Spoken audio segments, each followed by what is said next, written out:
afternoon. Welcome to my channel, Fat to Keto. My friends call me Jelly. I've lost 181 pounds on a ketogenic journey. I have taken a time out from the scale since before Thanksgiving. I have gotten on it a few times here or there just to see where I was, because I did do a carb up for a week. I was miserable doing it, but people swore it would help break my stall. Yes, the first year it did help. I did do carb ups all the time, and it helped fine. Does not help me now. It put inches on me. So yesterday I went to the doctor, had blood work done. Still don't know the results from it. I do know my A1C was 5.3, and the previous 3 months it was 5.1. It went up a little, but what was the difference? The difference was for almost all but a month. So for 2 months, I was not taking metformin. There was no metformin anymore. I did a carb up during that time. I did quite a few cheats because of stress. And I don't really call them cheats. I call them a timeout.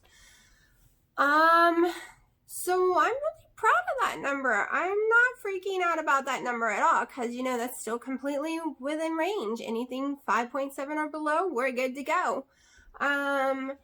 So yeah, as y'all know, I've been having, if you watch my channel, I've been having stomach issues.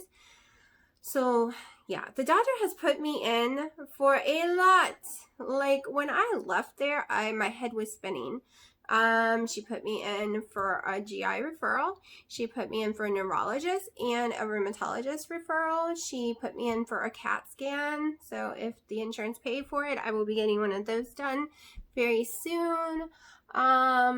She wants me to go back to my heart doctor before I start exercising, just to make sure everything's okay. So we're not exactly sure what's wrong with me. Yesterday I ended up fasting for 22 hours. I did not mean to. I wasn't crazy starving, but I was ready to eat. And I made that little spinach salad, and then I was going to make, an hour later, I was going to make my actual dinner. So that was to tide me over and then, you know, I had one collagen coffee, and I had another one, started another one with my salad. I barely got any sips of it in though. Within a few minutes after eating my salad, I was almost throwing up everywhere. I was so sick and in so much physical pain in my stomach. I still had to make the cracked slaw, which is when I take the fresh ground pork, and bags of coleslaw mix and fry it all up together. Well, I was making a giant batch for my family. I don't eat it, of course, because the cabbage will kill me, and so would the pork. So by the time I got that done, I was in tears. I was so nauseous. I did not want to throw up. I went to bed. I went to bed at 6 o'clock last night. I did wake up around midnight, and I ate half a thing of saltine crackers. Do I feel guilty? Hell no, because I couldn't take the burning any longer. It was horrible. Horrible. And I did get on the scale, of course, because I was in the doctor's office and I wanted to compare my home scale to the doctor's again. So I did get on the scale yesterday morning. Yesterday morning, I told you I wasn't going to do a weigh-in, but we're going to. We're going to talk about it. I weighed in yesterday morning at 102, which I was fine with, because before the carbing up, before all the anxiety, before Thanksgiving and all that stuff, I was at 202. And my weight literally was bouncing, has been bouncing 90 to 202 overnight for no reason, back and forth for months now. I have gotten to 187 3 times, and then I bounced 7 pounds up overnight. Literally, I'm not lying. So I wanted to test the scale to the doctor's scale. It matches. 201 is why I weighed in yesterday. So I was expecting today, after eating all those carbs, and no, I did not get sick in the bathroom. Like, I was just really sick, but no, I didn't go to the bathroom and I didn't throw up. And here's the crazy part. I have been measuring my stomach. Since I wasn't using the scale, I wanted to use some measurements. And when I woke up that morning, I was 44 inches around the biggest part of my stomach, which y'all might be going, oh yeah, that's so big. Oh, no.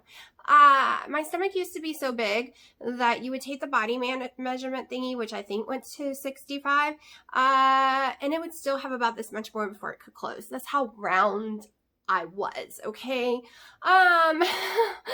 So yeah, 44 is tiny to me. I'm going way past that, but that's tiny to me.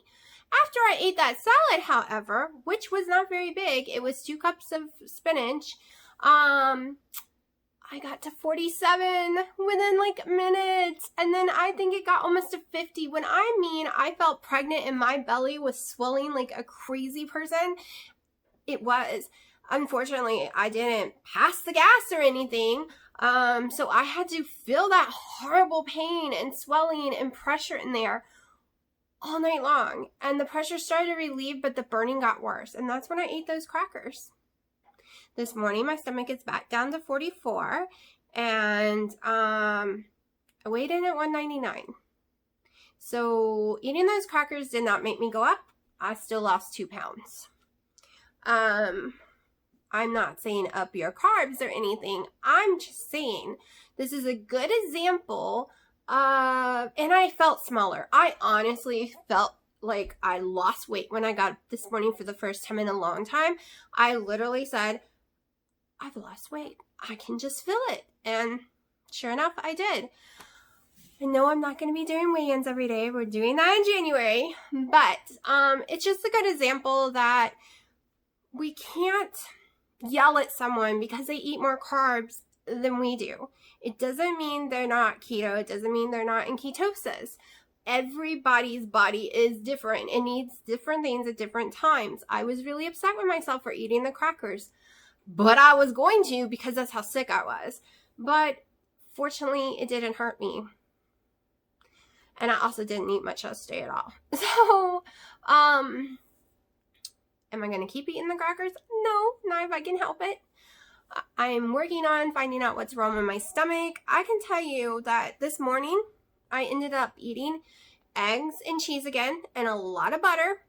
And I managed to eat that with no heartburn, no issues at all. I'm sticking to only 1 collagen coffee a day right now. I've cut down to just 1 coffee. I am keeping my meals very proteiny, heavy fat. So no steaks though, because they're harder to digest. No like pork chops because they're also harder to digest. Hold on 1 second, I'm getting a call. That was my baby. So I'm not going to be much longer. Not really sure where I left off at. But I did manage to get her to run a food sensitivity like allergy test. They don't have MRT. I guess that's a private thing that you have to pay for yourself. Totally a different kind of thing. So I don't know. And I'm not going to do that. So I did eat. I will show you in a second what I ate for breakfast. And then also show you afterwards what I end up eating for dinner, which I am still looking around the house trying to decide. I want it high in fat, good protein. I'm skipping veggies right now to see if that makes a difference. I know a lot of y'all talked about apple cider vinegar and the Bragg's drinks and all this other stuff. I'm sure y'all are new to my channel and they don't work for me. People have watched me do it and watched me be so desperately ill. I have tons of them inside there just sitting in the cabinet looking in the air for no reason because I can't handle it. I handled them when I was in Hawaii just fine. No issues there, but here, forget it. I'm desperately ill drinking those things here. And I don't know why, and I've tried them multiple times and I get sick every time. So, for this coming up year, I want to find out what's wrong with me. What's this nerve issue I have going on?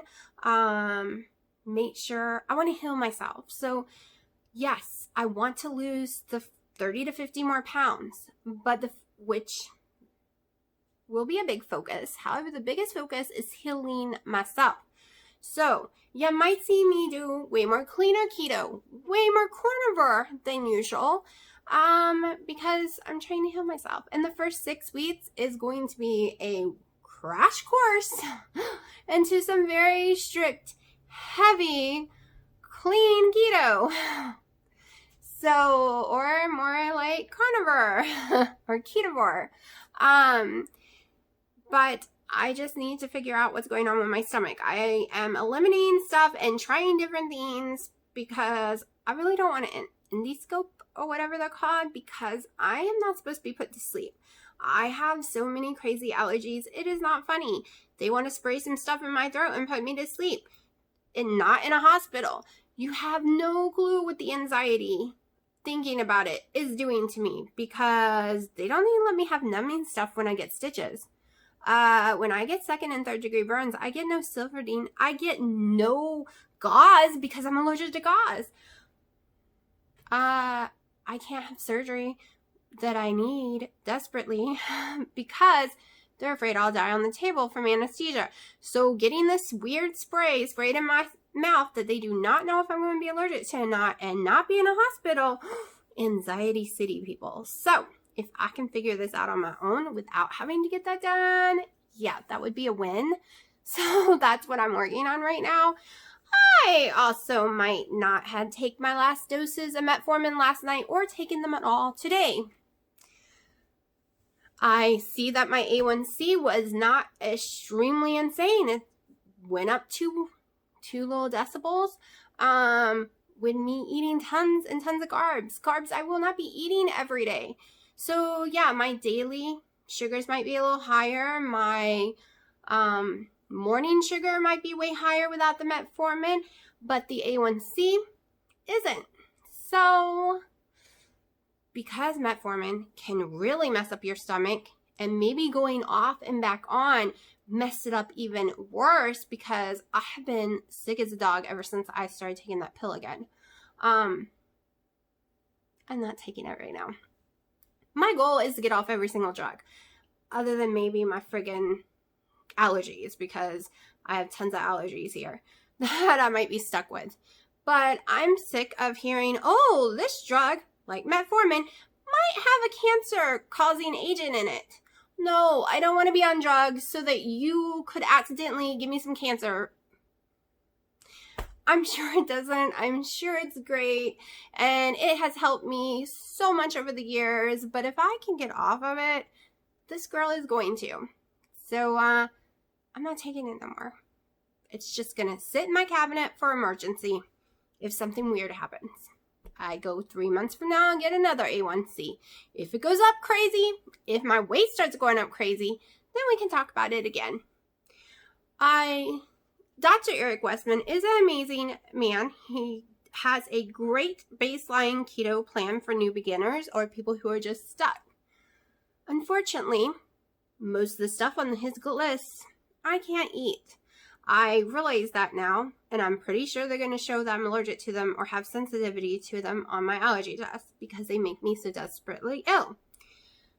But I can handle berries.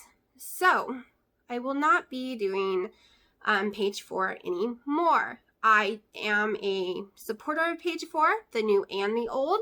They are amazing tools to work with. I've been doing keto for 2 years. I just wanted to try them to see if they would help me. And I was eating things that I knew my stomach wouldn't agree with. I ate things I knew would stall me. But I was stalled anyway, so why not, right? But that is not going to be in my plan for 2020. I will be laying that all out the night before in a video. Also, I see Keto Diamond is doing the whole shirt thing too, like Princess Ninja and Keto did. This has always been my plan to do, so I'm actually doing a whole outfit, not just the shirt though. So I'm still getting it together because I kind of am going to be more embarrassed doing mine, but it's okay, I'm still going to do it. They got shirts that kind of already fit them, it's just they want to be looser in them. Well, my clothes, some of them don't even close yet, so Yeah, I think the skirt I'm going with doesn't even close. And the shirt, yeah, you really can see my stomach in it. So we're going to go with really tight clothes. But that will also be in the video. It will actually all be shown probably on the first. And then you can see that I will be weighing in. I will be using clothes as references. I will be showing you my activity logs once the doctor allows me to do them. My doctor was like, don't you dare do any activity yet. But yeah, I'm gonna paste it all in. So the videos will be a tiny bit different. My daughter is going to do keto with me. I am gonna film videos of her. However, in the beginning, until she starts feeling more comfortable with her weight, we're not gonna show the weigh-in videos. Once she really starts losing inches and feeling more confident, we're going to make a video just mainly of her and all her weight losses and weigh-ins all together. All the things pushed up together. This way, she don't have to feel so uncomfortable. Okay, I'm going to shut up, show you my breakfast, and then I will show you my dinner when I eat it. I am having 2 scrambled eggs. A 1/4 tablespoon of butter with more like half a serving of cheese. It is 11:30. I've been nursing a collagen coffee for the last hour since I got up. I'm really kind of scared to eat after how sick I got last night, but my stomach is growling, and my number 1 rule is listen to my tummy. So we're going to try this. Since I did not get sick the other night when I had that omelet, we're going to give it a shot again this morning. Okay, so I'm going to try dinner tonight at 4 just to see if it's any better. I'm having, this was 4 medium strawberries and 2 ounces of blackberries, and I am having 3 ounces of sliced turkey. I don't think I'll be having anything else, but if I do, it'll be an egg and some cheese, and I'll let y'all know. Alright, so I ate that for dinner, and 2 hours later I got hungry again and had a little more of the turkey and a little more of the strawberries and blackberries. It did not seem to affect me the first time when I ate it at 4, so hopefully it doesn't affect me now. Yes, I know on keto most people try to do 1 or 2 meals a day, not multiple, not with snacks. But if this is what I need to do to help my stomach, I will. Maybe I just need to eat very small portions and not overcrowd my tummy. I don't know. We'll see later tonight.